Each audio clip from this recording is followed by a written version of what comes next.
What do you get if you take a fun-loving Forestman, supply him with unlimited Monster energy drinks, add a small dose of parental problems, and give him the newest Slayer album?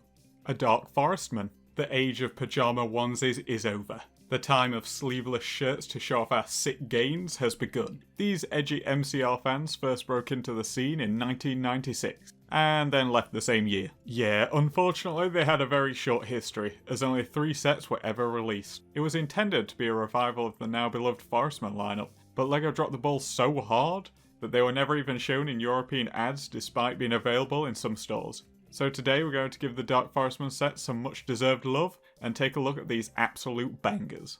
First up we have set 6024, and holy moly is this one an absolute nightmare to find boxed. In all my years of collecting, this one and 1547 brought me nothing but pain. I would literally wake up, check eBay and Bricklink before work, check it again on my break, and then come home and check it before I went to bed, for quite a few months. Yes, I do have a problem. But what did I get for my sheer commitment to the cause of spending ridiculous amounts of money on plastic? Well, an absolute beauty of a set. Now this is the smallest of the 3, but to quote my ex-girlfriend, yeah, I might need a microscope to see it, but it's how you use it that matters. You get a couple of blokes, remove this guy's hat and witness the crime against humanity. This guy isn't doing too much better either. We're just going to keep these hats on and never speak of this again.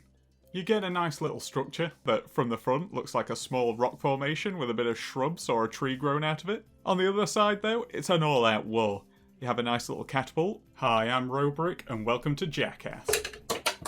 Enough weapons to equip a small militia, some sturdy looking stairs, and behind, only a chest containing the finest transparent plates around. It might not look like much, but for 6 buckaroos back in the day, you really can't complain. Set 6046 is up next, and this one has quite a bit more meat on its bones. 216 pieces and a fierce attitude. This one puts the Royal Knights against the Dark Forestmen in an all-out brawl. 5 lads on the field. On one side for the Forestmen you have this guy, I'm going to call him Gary, and his backup also sporting a mustache. This guy, George. And on the opposite side we have guy who looks way too happy to be here, and I grow a mustache too because it's popular all of a sudden. You also get a cheeky little skeleton to add a bit of a spook factor.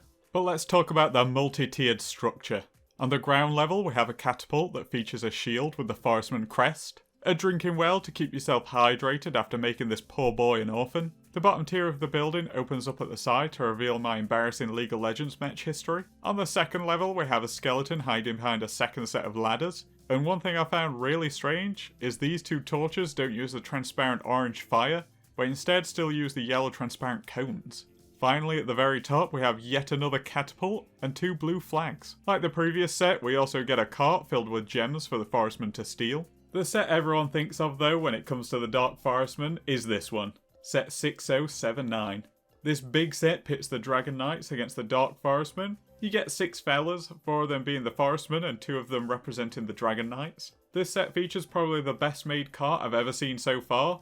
This engineering masterpiece has the ability to turn, which I know don't sound too exciting, but this is the only one so far that I currently own that has that feature. It has a chest in the back which, you guessed it, has translucent studs inside.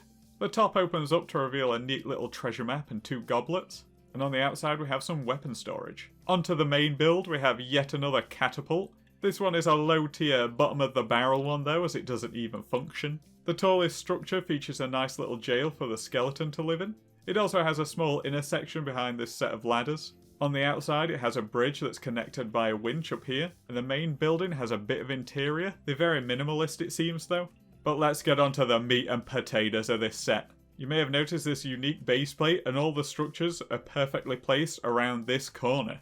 And there's a good reason for that. Let's say hypothetically, you're moving some valuables through this here forest. You don't have too much to worry about as your cart is being moved by a healthy horse, which is the medieval equivalent of a Lamborghini. But as you come through this corner, bam! Next minute the whole squad pulls up like a child asking if you've got games on your phone.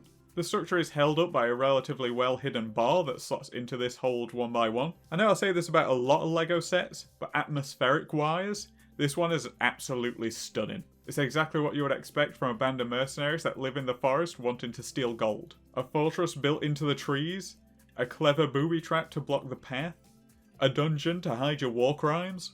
Behind that innocent smile lives a demon. Now, would I recommend any of these beauties? Yeah, but with an asterisk. These things ain't cheap.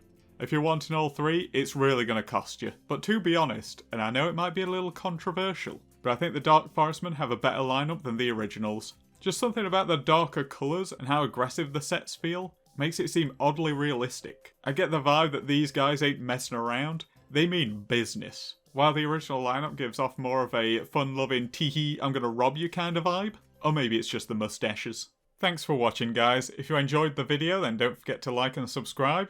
A big thanks to everyone for all the support and lovely comments. It's a real big motivator for me, and it's really nice to hear from people who have the same hobby. We actually managed to go over 100 subscribers recently, and it's an absolute dream come true. But I'll be seeing you all next Sunday. Take care, fellas.